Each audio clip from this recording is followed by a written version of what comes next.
Pemerintah Indonesia yang telah memberlakukan paket stimulus ekonomi per tanggal 5 Juni 2025 kemarin untuk dapat mendongkrak pertumbuhan ekonomi Indonesia. Kita akan membahasnya bersama dengan narasumber saya yang sudah hadir di Studio 4 TVRI, Mas Fitra Faisal selaku tenaga ahli kantor komunikasi kepresidenan. Mas Fitra, terima kasih atas waktunya sudah hadir di teras istana kita hari ini. Mas Fitra, ini kalau kita lihat tadi ini kan ada stimulus ekonomi dan juga pengaruhnya. Dari pandangan Mas Fitra sendiri sebenarnya sejauh ini bagaimana perkembangan dari stimulus kita di tanah air? Ya, jadi kalau kita melihat rencana stimulus ini tujuannya adalah untuk kemudian membangkitkan ekonomi terutama di kuartal kedua. Dan ini adalah sebagai mode mitigasi. Ya, bagaimana kita melihat ke depan ada tantangan-tantangan ekonomi yang sebagian besar berasal dari global. Sebagaimana yang mungkin kita juga bisa lihat, ya, tantangan tarif Trump ini itu mengancam ekspor-ekspor utama kita, ya, electronics, kemudian kita bicara CPO, itu ada furniture, ada fisheries, ada tekstil, dan kemudian ada alas kaki. Nah, semuanya ini kan adalah industri padat karya. Yang mana mendapatkan tantangan yang paling tinggi ya, saat ini. Dan tentunya itu ada refleksinya juga di angka PHK. Ya. Jadi kalau kita lihat apa yang kemudian mengakibatkan industri ini mengalami tekanan selama kurang lebih setahun terakhir ya.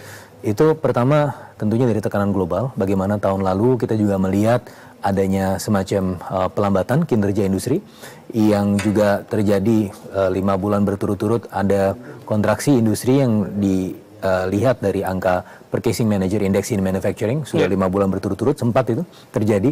Salah satunya karena tekanan ongkos produksi. Nah, tekanan ongkos produksinya itu lebih banyak berasal dari volatilitas nilai tukar. Dan kalau kita lihat dari volatilitas nilai tukar itu sendiri, itu kan tentunya berasal dari goncangan-goncangan global. Bagaimana terjadinya keadaan geopolitik ya dari bulan April tahun lalu ada Israel versus Iran, kemudian berlanjut lagi di akhir tahun bagaimana terpilihnya Trump itu sudah kemudian dengan gejolak ekonomi yang diterapkan oleh Trump sendiri. Betul, sebenarnya sebelum Trump melakukan kebijakan apapun itu sudah kemudian menimbulkan kekhawatiran di bulan November terutama ya, dan kita melihat ada gejolak-gejolak yang cukup signifikan dan itu terbukti pada bulan April ya, Trump juga mengumumkan tarifnya dan itu menghadirkan tekanan yang lebih lanjut. Berikutnya juga kita juga melihat bagaimana tekanan global itu berimplikasi pada mengkerutnya potensi ekonomi dunia. Bagaimana yang juga kita lihat tadi ekspor utama ke Amerika Serikat tadi itu juga sebenarnya punya pasar ekspor lain di luar Amerika Serikat. Masalahnya adalah kalau kita lihat secara global, IMF, World Bank sudah merevisi ke bawah tuh pertumbuhan ekonomi dunia. Dari sebelumnya 3% menjadi 2,6 atau 2,7% karena memang tekanan tersebut. Kita juga karena kita juga mengincar pasar ekspor. Nah, sorry Mas, saya potong sedikit nih. Kalau terkait dengan kita berbicara tadi dengan pasar ekspor sendiri, ini kan kalau kita lihat memang investasi global hingga saat ini kan memang diharapkan dapat masuk ke Indonesia. Apakah ini juga berpengaruh dengan adanya kebijakan tarif yang tengah berlaku saat ini dengan investasi global yang akan masuk ke Indonesia sendiri untuk membantu pertumbuhan ekonomi tentunya? Ya, itu sangat tentunya sangat berkaitan ya. Sekarang kita berbicara tadi mengenai tantangan, tapi di sisi yang lain kita juga bicara mengenai peluang. Nah, tekanan-tekanan global terutama dari tarif Trump itu tentunya menghadirkan kekhawatiran buat kita sendiri. Ekspor kita mungkin punya kendala yang lebih lanjut ke depan. Makanya butuh ada mitigasi ini, dari stimulus-stimulus tadi. Tetapi di sisi yang lain, karena posisi kita itu berada di tengah, ya, kita tidak melakukan retaliasi, bahkan sesama negara-negara ASEAN kita kompak melakukan negosiasi, dan bahkan posisi Indonesia itu jauh lebih advance dari sekedar negosiasi. Kita sudah kemudian melakukan penawaran, apa yang disebut sebagai konsesi. Kita ingin membeli produk Amerika lebih banyak, sehingga pada akhirnya ada rebalancing, ada trade rebalancing. Dan posisi itulah yang kemudian dilihat dari secara global ya, para fund manager itu melihat posisi Indonesia yang berada di tengah, tidak ke kiri, tidak ke kanan, tidak ke Amerika, tidak ke China, semuanya kita temani. Itu menjadi semacam sentimen positif. Poin sendiri untuk kita, poin positif gitu. Betul. Mas ya. Baik, dan pada saat yang bersamaan ya Mas Fajri ya, kita juga bisa melihat bagaimana di Amerika Serikat sendiri sebenarnya para foreign funds juga melakukan aktivitas pelarian modal, ada de-risking karena Amerika Serikat penuh gejolak, maka mereka harus mencari pasar lain. Dan untungnya ada semacam upgrade dari emerging markets ya untuk ASEAN terutama dari para rating internasional, sehingga kemudian itu juga menghadirkan potensi inflow juga buat kita. Jadi itu ada peluangnya juga di antara tekanan-tekanan ini. Baik, terkait dengan emerging market sendiri, saat ini Indonesia tuh berada di emerging market yang di mana, Mas? Kalau dari pasar ASEAN maupun juga pasar global sendiri, apakah kita nantinya ini dapat mampu berada di emerging market setara dengan Amerika, ataupun juga ini untuk peningkatannya sendiri ini bagaimana?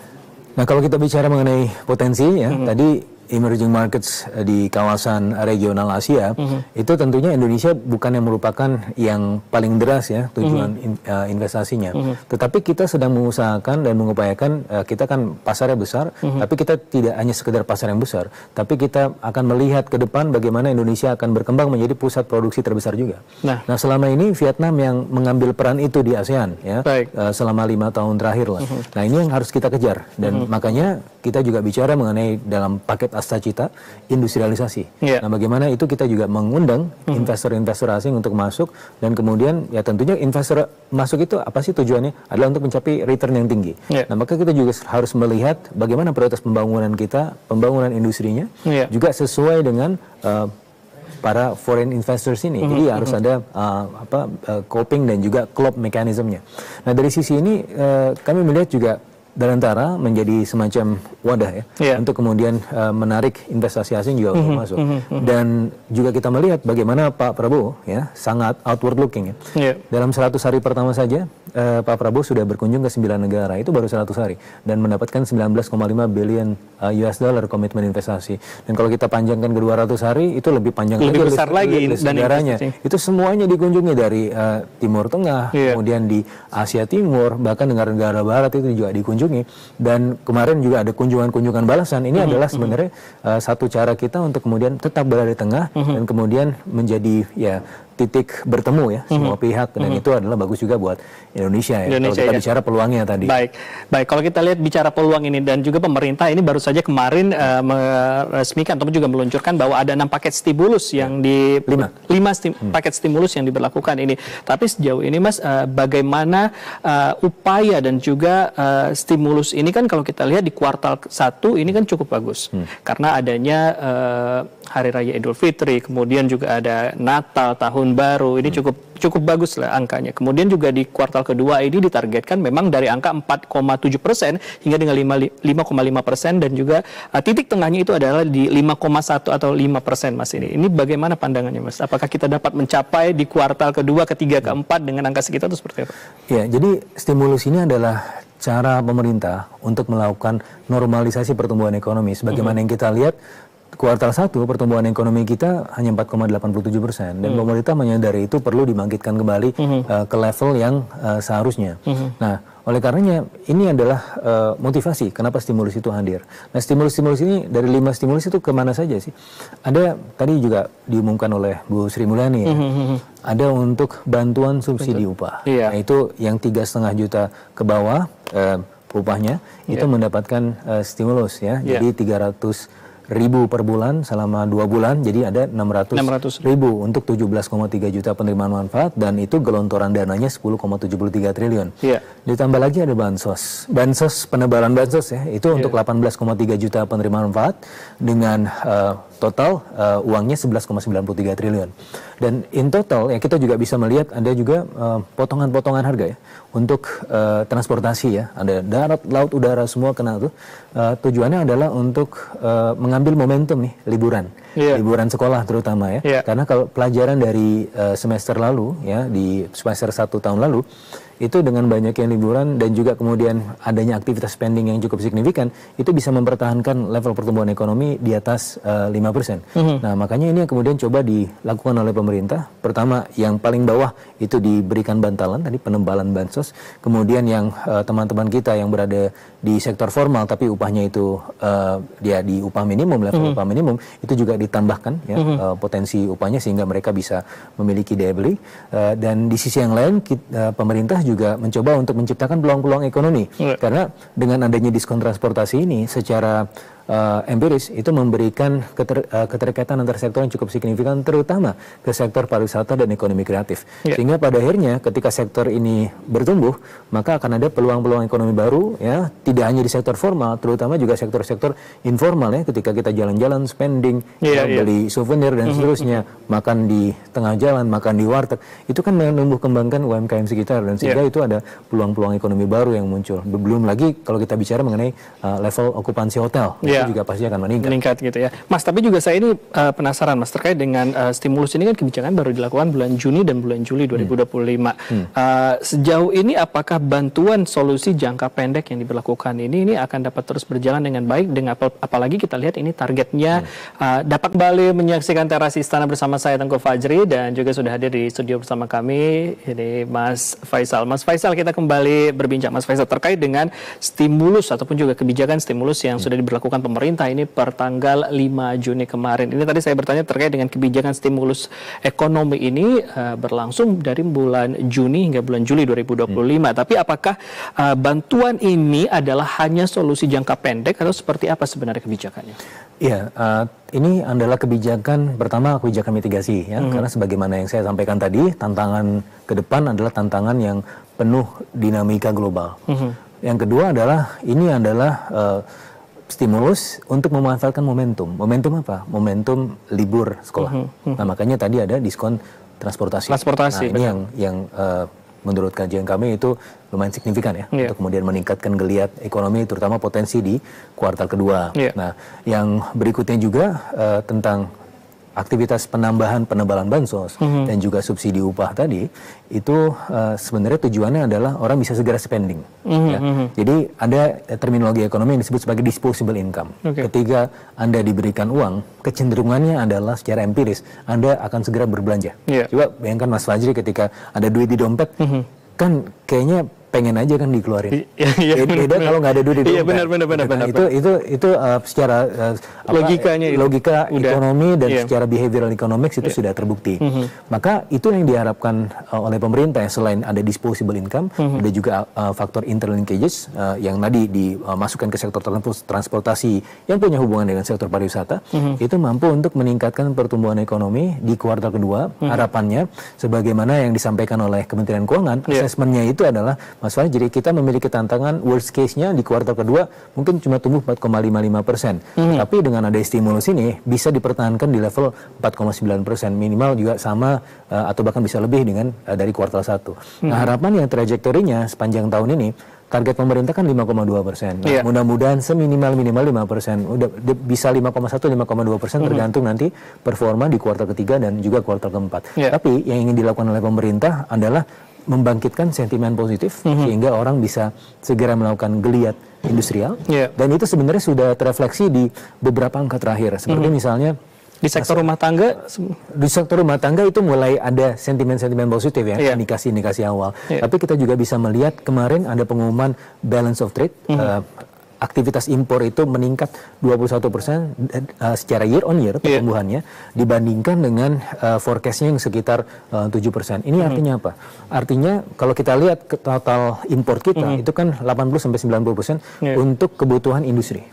Maka industri sudah mengantisipasi akan ada potensi peningkatan demand di mulai semester 2. Sehingga pada akhirnya ini refleksinya juga pada akhirnya ke pertumbuhan ekonomi juga. Baik, benar. Kemarin juga Presiden juga baru saja meluncurkan ekspor perdana ini, ya, ekspor pangan perdana ini dari di tengah tekanan ketahanan pangan, kita justru malah bisa ekspor. Nah, eksiden adalah makan bergizi gratis ini. Tapi apakah dengan adanya program makan bergizi gratis ini juga dapat meningkatkan sektor perekonomian kita di tanah air sendiri ini? Jadi ada beberapa asesmen, ya, yang kami lakukan, ya, terkait dengan dampak langsung dari makan bergizi gratis itu maupun dampak tidak langsungnya. Dampak langsungnya tentu ada potensi penciptaan lapangan kerja baru, ya, dengan adanya pembukaan dapur-dapur dan keterlibatan UMKM, ya. Memang ada beberapa evaluasinya, tapi ke depan kita mengharapkan bahwa ini akan jauh lebih bisa menyerap tenaga kerja. Dan ada banyak analisa dampak ekonomi, bagaimana makan bergizi gratis itu juga bisa menghasilkan potensi ekonomi, ya. Kalau dari beberapa kajiannya itu bisa tambah 0,2 sampai 0,5%, ya, tergantung seberapa efektif nanti kebijakannya. Tetapi yang juga tidak kalah pentingnya adalah kita juga melihat bagaimana makan bergizi gratis ini bisa mengurangi beban dari kelas menengah terutama ya, kelas menengah dan kelas menengah ke bawah. Kalau kita lihat komponen pengeluaran paling besar dari kelas menengah ini, 41,7% itu adalah untuk sektor makanan. Yeah. Nah, coba Mas Fajri bayangkan ya, ada satu keluarga itu punya beberapa anak. Kalau kita lihat rata-rata di Indonesia itu rata-rata keluarganya 4,71. Artinya dalam satu keluarga itu bisa punya 2 atau 3 anak. Nah, taruhlah ada satu keluarga dengan 2 anak. Nah, bapaknya ini mungkin tidak harus mengeluarkan uang jajan harian buat anaknya. Jadi satu anak biasanya dikeluarkan 15.000, kalau 2 anak 30.000, dikali 20 hari berarti kan 600.000. Sudah hilang beban dari middle class itu. Dan itu kan berlangsung sepanjang tahun, ya, 600.000 per bulan sepanjang tahun. Jadi ini sebenarnya secara tidak langsung juga mengurangi beban pengeluaran dari middle class, sehingga mereka bisa kemudian mengalihkannya ke tempat-tempat lain yang mungkin bisa lebih produktif, karena itu sudah ditangani oleh pemerintah, selain juga dampak ekonominya. Dan tidak kalah pentingnya adalah ini kan investasi jangka panjang, Mas Fajri. Jadi kalau dalam ekonomi intertemporal, bagaimana kita bisa memberi makan anak-anak, mereka bisa lebih pintar, bisa menyerap pelajaran yang lebih baik, sehingga nanti harapannya 10-15 tahun ke depan mereka bisa menjadi orang-orang yang berkualitas dan menjadi pelumas ekonomi kita. Gitu. Ya, benar sekali. Ya, untuk itulah adanya juga ini yang disebutkan tadi seperti disampaikan bahwa ada salah satu bantuan sosial seperti adanya Menteri Keuangan ini menyampaikan bahwa ada bantuan sekitar Rp600.000 ini yang digelontorkan untuk para guru dan juga para penerima gitu. Tapi sebenarnya Mas, bagaimana cara kita melihat dan juga mengukur efektivitas dari stimulus ini? Ya, melalui beberapa assessment kan tadi juga saya sampaikan bagaimana pemerintah melihat ini mampu untuk kemudian mengembalikan lagi level pertumbuhan ekonomi setidaknya ke level 5%-an. Nah, itu ya tentu akan dievaluasi bagaimana dampaknya dan seterusnya. Dan inilah yang akan kita lihat ke depan, bagaimana nanti ini punya dampak ekonomi yang signifikan atau tidak. Dan melalui beberapa assessment, potensinya itu lebih tebal gitu ya di kuartal kedua dengan paket-paket stimulus ini. Jadi kalau kita total ada 24,4 triliun ya stimulus yang akan digelontorkan pemerintah sepanjang Juni dan Juli ini, memanfaatkan momentum juga dari liburan anak sekolah tadi. Tapi di sisi yang lain kalau kita lihat 24,4 triliun itu sebenarnya relatif kecil dibandingkan dengan keseluruhan belanja pemerintah yang 3.621 triliun. Jadi ini sifatnya add-on ya. Sementara masih ada belanja-belanja lain ya, sektor-sektor lain yang bisa lebih sustainable. Kenapa? Karena add-on ini pertama kita bicara mengenai money follow function, dan kemudian kita bicara juga bagaimana dengan usaha yang sekecil-kecilnya bisa melihat dampak ekonomi yang sebesar-besarnya. Nah, kita lihat di sini ini adalah untuk memantik peluang-peluang ekonomi baru terutama di kuartal kedua. Nah, tidak menutup kemungkinan di kuartal-kuartal berikutnya ada add-on lain nih. Jadi untuk ditambahkan kepada masyarakat ya untuk kemudian bisa meningkatkan daya belinya. Nah, daya beli ini menjadi mantra yang paling utama. Kenapa? Karena industri itu akan melakukan ekspansi kalau ada potensi daya beli yang meningkat. Nah, makanya itu yang akan dilakukan oleh pemerintah. Ya, bagaimana daya beli itu coba ditingkatkan sehingga industrinya bisa bergeliat. Kalau industri bisa bergeliat, secara umum perekonomian kita juga bisa tumbuh. Gitu. Baik, total stimulus ini tadi yang dikeluarkan ini sekitar setana. Saya kembali berbincang dengan Mas Fitra. Mas Fitra, yang tadi kita berbincang terkait dengan anggaran APBN ataupun yang digelontorkan pada stimulus ini sekitar 24,4 triliun rupiah ini. Tapi apakah kalau kita lihat secara luas sendiri, apakah APBN kita ini masih sehat atau tidak, Mas? Ya, jadi kalau kita telusuri lagi dari awal tahun ya, pemerintah sudah melakukan langkah-langkah antisipasi, realokasi anggaran dan juga efisiensi. Ada Inpres 1 2025, Mas Fajri ya. Jadi bagaimana waktu itu Presiden dan juga didampingi oleh Menteri Keuangan ya, mencek sampai satuan 9, satuan yang paling detail. Nah, ditemukan adalah beberapa anggaran yang tidak produktif, salah satunya misalnya. Masa ada ATK sampai 44 triliun. Nah, itu kan besar sekali dan kita melihat itu buat apa. Nah, kemudian itu anggaran-anggaran seperti itu dialihkan ke sektor-sektor yang jauh lebih produktif. Gitu kan. Jadi total belanjanya masih 3.621 triliun, tidak ada perubahan dan bahkan tidak ada pemotongan dan tidak ada tambahan. Nah, itu dialokasikan ke tempat-tempat yang lebih produktif. Misalnya ya, kalau misalnya kita lihat sederhana aja, 44,4 triliun itu dibandingkan dengan stimulus yang 24,4 triliun itu kan baru setengahnya. Iya benar. Nah, jadi setengahnya lebih lah. Itu masih ada sisanya bahkan dari situ kan. Itu untuk siapa? Buat makan masyarakat. Buat subsidi upah, buat sektor transportasi. Dan kalau kita lihat dampak pengganda ekonomi ya, tinggi dibandingkan dengan misalnya belanja ATK. Belanja ATK bukan tidak ada dampak terhadap pertumbuhan ekonomi, ada, tetapi mungkin tidak lebih tinggi dibandingkan kalau kita alihkan ke sektor yang lebih produktif. Nah itu, jadi kita bicara mengenai Undang-Undang 17 tahun 2003 tentang keuangan negara, yang mana kita bicara money follow function, kita juga bicara mengenai batas defisit dan semua dan seterusnya.